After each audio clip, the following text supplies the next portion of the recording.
So this past weekend, NaVi won a huge title at IEM Katowice, which is one of their first titles in a really long time. I mean, the NaVi organization hadn't won a title in CS since Starlighter Season 7, which is almost a year ago. And then prior to that, it was ESL 1 Cologne, I think 2018, and that was almost another year prior to the victory at Starlighter Season 7. So there has not been many trophies flying into the cabinet over at NaVi, but with this new look team, with Perfecto now kind of getting more solidified as a new fifth, with Simple being back on AWP, with some of the other adjustments that have been being made with Blade at the helm as the coach and Boomich developing more and more as an in-game leader, this team put on a very impressive performance at Katowice, and now I feel maybe this is a sign that they can truly be an elite level team. I mean, don't get me wrong, NaVi has always been in the picture as, you know, a top 10 or even a top 5 team. I mean, hell, even with some of their struggles with the Guardian lineup, they managed to get some top 4 placings kind of at, you know, Masters Malmo and the EPL Season 10 finals. But a lot of their victories in some of those tournaments were against weaker opposition, if we're being 100% honest, so they're a bit inflated. And they also had a lot of disappointments, right? I mean, they went out in groups, like I saw there Season 8, for example, didn't do well at that Blast Copenhagen event, didn't even particularly do that well at Epicenter. And so things were not going well. And they decided to, you know, get Simple back on the AWP, and they didn't get the first choice they wanted in a new fifth, right? I think Perfecto was probably a little bit further down the list. I mean, I think they wanted like Flit from fours, maybe even Z-Power from fours was an option, and I'm sure there were some other players out there, but, you know, CIS contract things pretty much prevented any of those things from being a real option. Obviously, in a real ideal world, you'd want some players over from what was Avantgarde, but now Virtus Pro, like a Kickert, like a Jame, you know, like a Buster. You know, some of those names would have been really, really good for NaVi if they wanted to truly increase their overall firepower. But Perfecto wasn't a bad player coming from his previous team. He just didn't really have much experience under his belt against top opposition. Definitely wasn't a more known value, but so far on this team, he's doing the important job of not dying a lot.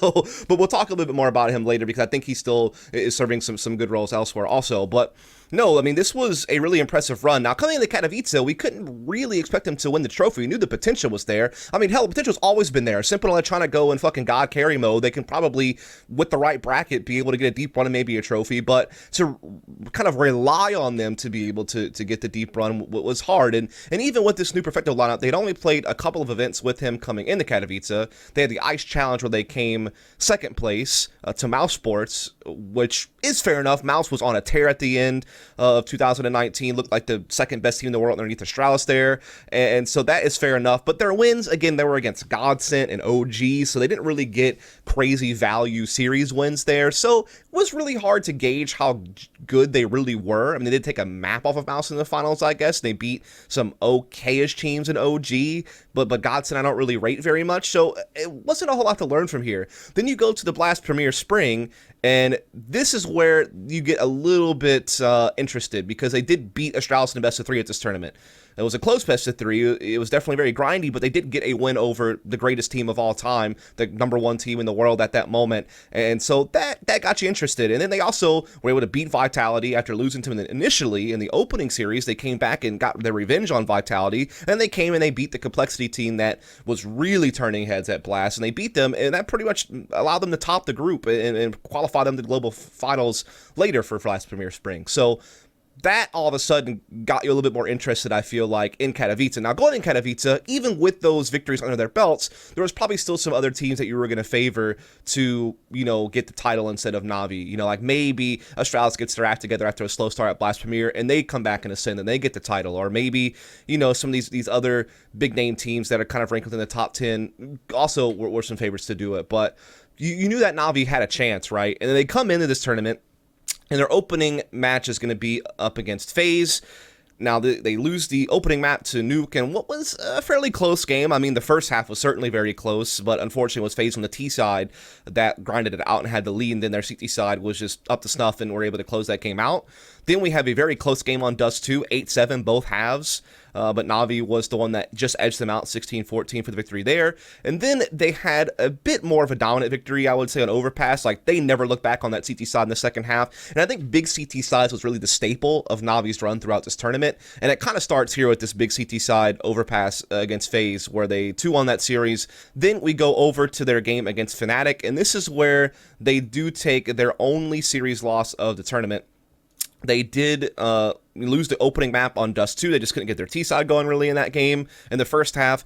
Second map, Inferno, they actually do wind up being able to take this, but again, a very grindy, very close game, very back and forth. 16-14 was the way it ended. But then Mirage, while Navi was able to have that big CT side that we were kind of talking about earlier, they couldn't get their T side going in the second half. They had a big lead. They were up 10-5 going into the second half. Seemed like they were going to be able to close out, but they weren't able to get anything going. I mean, Fnatic went on a run of 10 rounds in a row to start off the second half, which pretty much got them the 15-10 lead. And we're basically had Navi on the ropes at that point, and we're able to close it out there fairly shortly afterwards, right? And so that's going to send Navi down into the Group A lower bracket semifinal, but here is where they really start rolling, right? They 2-0 in IP, wasn't even close in the first map. Again, super strong CT side on Mirage, 13 rounds in the first half, pretty much set them up for victory, didn't really have to play their T side.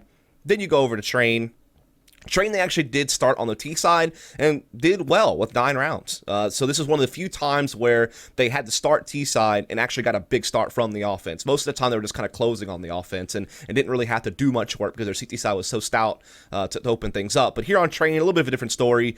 Obviously they still had the big CT side to close, but showed us some good stuff on the T side there. They beat NIP. They are going to go ahead and move on to the lower bracket final for Group A, which would advance them to the quarterfinals. And they're up against FaZe, again, a team they had beat earlier in the tournament.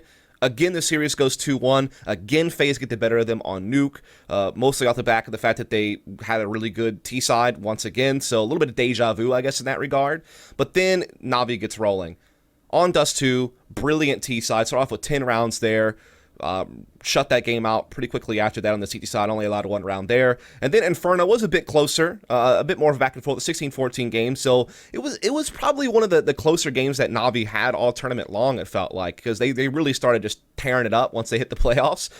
So this FaZe Navi game was actually some of the most opposition they had, besides obviously the series loss to Fnatic. But they do get the job done. They move on to this, right? And then we get into the playoffs. Quarterfinals against Team Liquid. Absolutely controlled this series. I mean, the games overall were really close. I think it was maybe even closer than maybe some people would think. I mean, I think Liquid did have their chances to win this series, but again, big T side Dust 2 from Navi, just as they did in the previous series. We're able to close out in the second half with a little bit of resistance. I mean, Liquid were certainly fighting back a bit on that T side, but not enough.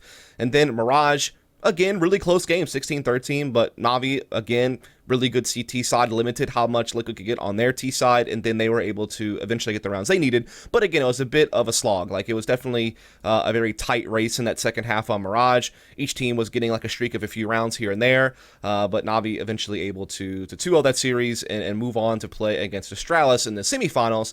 And this is absolutely fucking ridiculous what happened here. Watch this one live.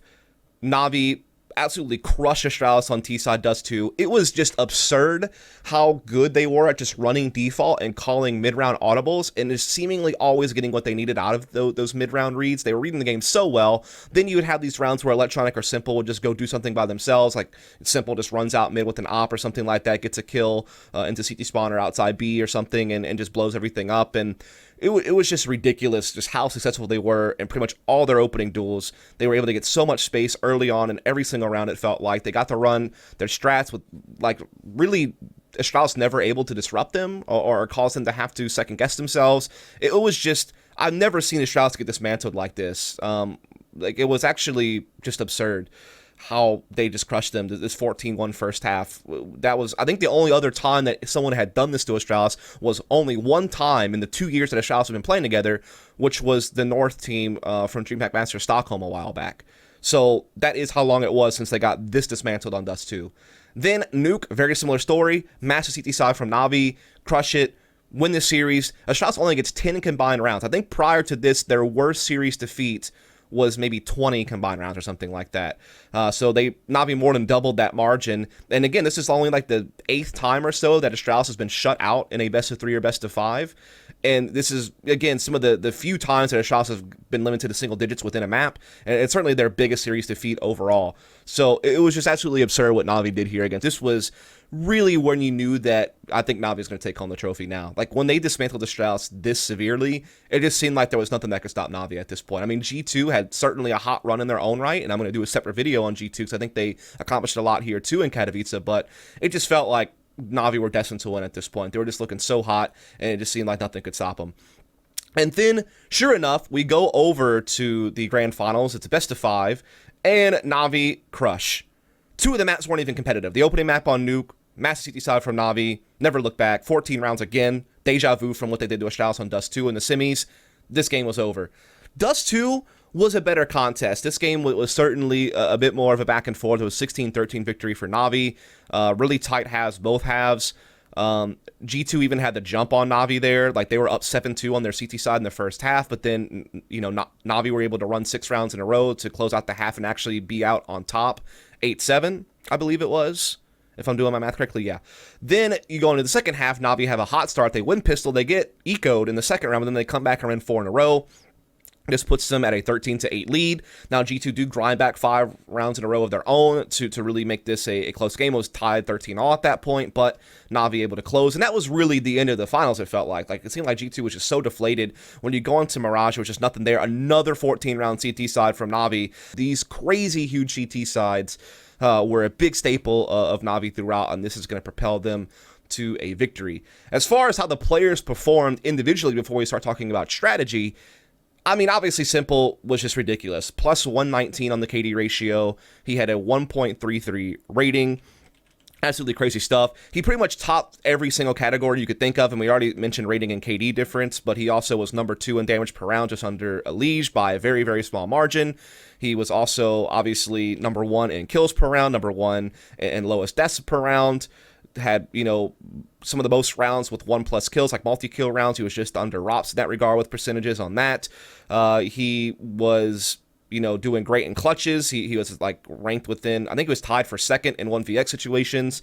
He was, obviously, destroying in the op categories, like total op kills and op kills per round.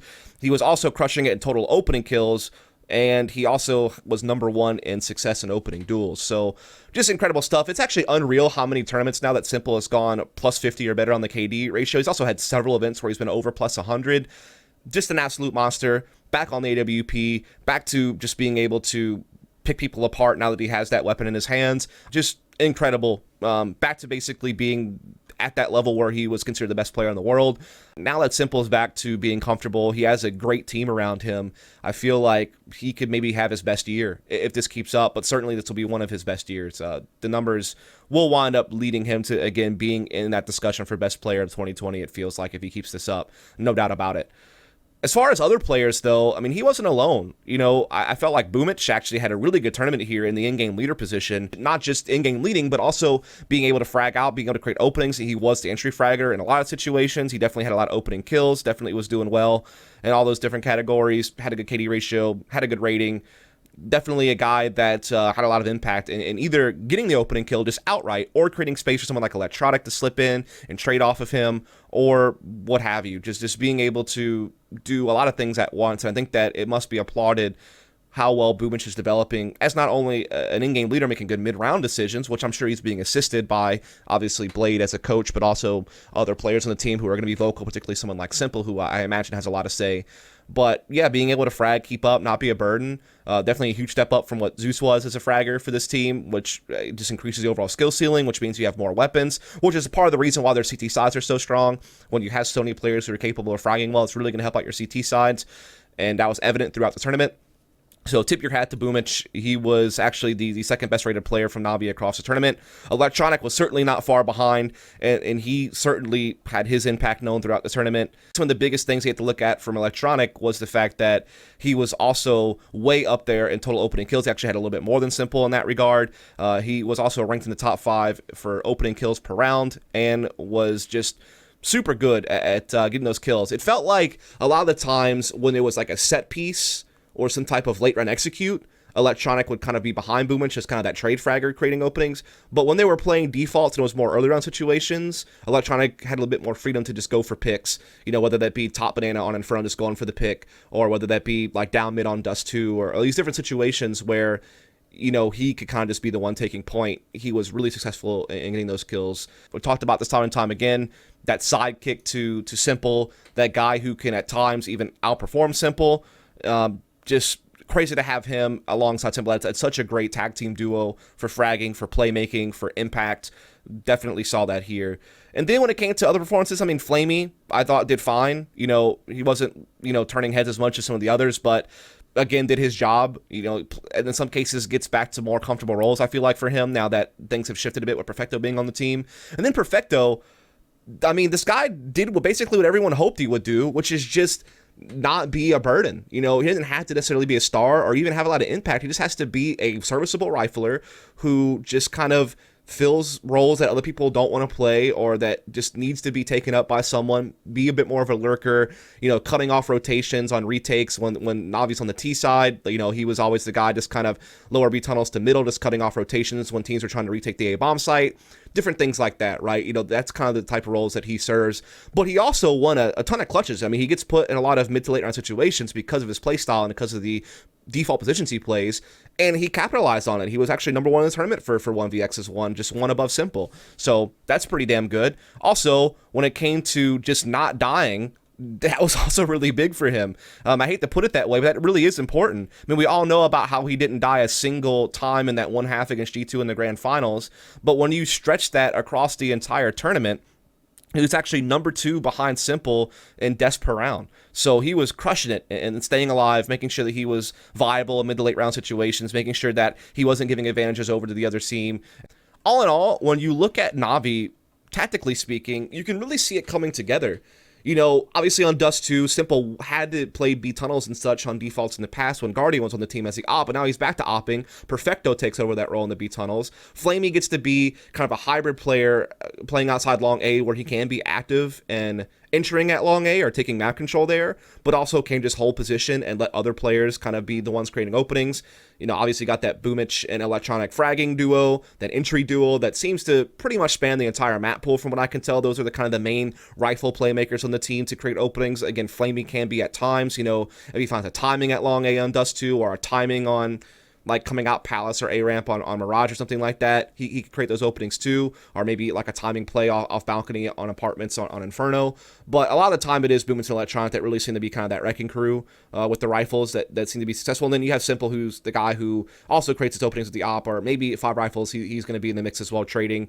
But their Dust 2, again, like I mentioned when I was talking about their match against Astralis, solid default, solid mid-round reads, you know, have the typical stuff you want, you know, as far as the different cat cross, CT drop down plays, but they can catch you off guard with Simple doing something wild by himself, or Electronic when he wants to take a duel by himself, up cat or through mid.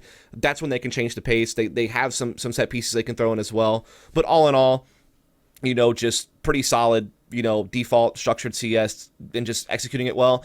Also, their flash utilization is really, really good. Like they're a very high volume flashing team as far as how many flashes they use and how effective that they are. That's across the map pool. They take care to molly what they need to clear out certain angles. So it looks good. Like it's getting more and more structured, more and more fine-tuned into how they approach different executes. And so I was happy to see that. Inferno the same way. You know, you have Electronic and Boomich being kind of that tag team duo for B control. You got Perfecto being that guy that's kind of holding in the apartments or boiler. You got Flamey playing the apartments, kind of a natural position for him that he had played in the past, and Simple being that op float. Again, really good at just playing kind of standard default Inferno. I mean, no one's really reinventing the wheel on this map, but it seems like this team has kind of their protocols down, has their utility down, their roles really well defined, and seem to play it really well. Mirage, we didn't see too much of their T-sides on Mirage, to be honest, and some of the times when we did, it wasn't as successful as other maps. But all in all, again, have their roles defined. You know, Perfecto in the B apartments, Flamey still outside A, but Winch Electronics still that tag team duo with the rifles, Simple being that op float, can play that standard 1-3-1 mid control into like connector pressures or cap pressures, site splits. Do have some high utility executes mixed in. I noticed that on A that they like the deeper jungle and connector smokes as compared to like just the typical stairs and bench smokes, but can do both variations. Good with their Molotovs. I mean, they take care to molly out firebox, sandwich, under balcony. Some teams don't do that. Some teams just kind of throw the smokes, throw the flashes, maybe like one molly and come in. They take care to make sure that they kind of don't have to risk lice to clear out certain angles. So definitely had a good mix on Mirage. Pretty happy to see that. Again, didn't see too much T-side Mirage, to be fair. Same with Overpass. Didn't see too much T-side Overpass from them, but seems like they had their defaults well defined. The only thing that they did different than most teams, and actually kind of seeing a lot of teams stray away from the 3-1-1 and Overpass, they had like Boomich kind of always supporting Flamey at the start of rounds to get short B control, but then he would go over with Electronic to the A side of the map on a default. Perfecto just playing connector, Simple, the op float. definitely just seem to have their defaults down, had a couple of typical set pieces. Again, nothing too special. And yeah, their train also looked pretty up to snuff, right? And when you kind of look at the lay of the land now, their map pool is really coming together. They're 7-4 on Dust 2 now. They've won their last 4 games in a row. They've won 5 out of their 6 matches on Dust 2 at Katowice. Their wins are against teams like Astralis, Team Liquid. They beat G2, they beat FaZe a couple of times. So their Dust 2 is starting to really come along. Inferno, they won their last 4 games in a row on this as well, including beating teams like Astralis, Fnatic, Vitality, FaZe, so beating some of the best teams in the world. Their losses are their first 2 games, which is to Vitality and Mousesports. So that's coming along. Mirage, they've won their last 3. They have a 5-1 record. Again, they beat some top teams like Team Liquid, like G2. Some of their other wins are against weaker teams. Their 1 loss is to Fnatic, so that's looking good. Their nuke, they beat Astralis twice, but their record overall is 4-3. They've had some losses to FaZe and Mousesports, so not really sure where their nuke stands, to be honest, but at least they can play it. They've only played Overpass twice. They've won it both times, but again, one of those wins was against Godsent, so it's not like they've beaten a lot of like elite teams on that map, and it's still too early to call. Their train, though, 5-1, but again, 2 of those 5 wins were to Godsent. One of them is to NiP. One of them is like a new Cole team. So not really sure about their train either, but so far so good, I guess you could say. So it seems like their Dust 2, their Inferno, and their Mirage are on point. Overpass too early to call. Train a little bit too early to call based on the opposition they've played against. But their map pool is shaping up. I mean, obviously they don't play Vertigo. That's fair enough if that's your permaban. But if you can play the other maps just fine, which so far they are, then they're in good shape. And I mean, I feel like we're just at this point now where now that Simple is back in his main role, the role where he thrives, you have Electronic as, you know, a guy who's being set up as that trade fragger, a guy who could take entry point positions when he wants to. That's a place where he can really flex his skill and flex his aim. You have so much opening power with this team. Between Simple's op, Electronic's rifle, and hell, Boomich, you know, a guy that, as like, you know, entry fragging in-game leaders go, he seems to be able to get value as not only a leader, but a fragger. So they have so much fucking opening power on this team. And then Flamey, he can still play like those peripheral role positions that have sometimes opportunities to create openings. And he seems to be able to do that pretty well. And again, he doesn't have to be called on to be like a star of this team. Like the focus is mostly Boomich, Electronic, and Simple. And then, yeah, Flamey can be that third star on the team or something like that. But he gets to do it in positions that aren't pressured as much. So all in all, this team looks great. And Perfecto, while he may not have been the first choice, he's doing his job so far. I mean, you can't really complain about his performances. He's not meant to be some type of turn-your-head crazy frag. He's just meant to play smart, stay alive, you know, play the mid-late round situations, you know, efficiently, do things when he's needed. Maybe he gets in the trading mix on certain set pieces, but so far, he's been up to the task. And so this is a big title for NaVi. I mean, not only did they have the title here, but they also looked great in Blast Premier Spring. Hopefully this is a sign that NaVi is here to stay, because I feel like it's been such a long time since NaVi was a viable candidate to be #1 team in the world. Again, before this tournament, their last title was almost a year ago. And then prior to that, it was another 8 months or so before they had a trophy. So not many trophies in the cabinet for NaVi over these last couple of years. They've had their issues with players being on the team for probably longer than they needed to be, where they were certainly burdens on the team, like Edward throughout multiple phases, like Zeus throughout multiple phases. They never could find that firepower and leadership balance that they needed. A team that you could predict to actually win trophies, right? You couldn't really do that. It was always a couple of other teams that seemed to have a better chance to do it. We always knew that NaVi had some of the best firepower in the world with Electronic and Simple, but it was like they were missing those pieces around those two players that they needed to really find their full potential as a team. And now it seems like they finally have that. Still too early to call, obviously. It's only one trophy, right? But this looked bright. They beat some really big teams. They did so convincingly in many ways. So I'm pretty excited for the future of this team. I hope this is a sign that they're here to stay, because if so, it makes 2020 that much more interesting. So hope you enjoyed the video. If you did, please subscribe for more content. Catch you next time.